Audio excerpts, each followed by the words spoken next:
يقول أبو قيس: الزمن هو تجارب، والوقت يكشف لك حقائق عجيبة.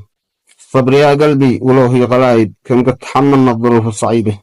مهما الشدائد طولت والمتاعب، لابد تخلف السنين الخصيبة. ذا حال بقعة تدهشك بالعجايب، وأيامها تأتي بصورة قريبة. تطوي سنين العمر طي السحايب، ما تعرفين المبعد هو القريب.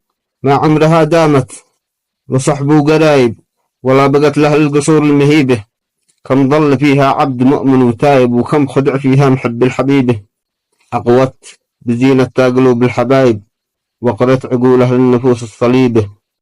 هذه هي الدنيا وهذا العواقب، يعيش كل إنسان فيها نصيبه، والكل ياوي صلبها والترايب.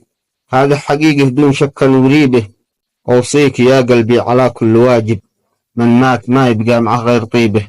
خلك معاه أصحاب في العمر صاحب، وفز فزات الجمال المنيبة.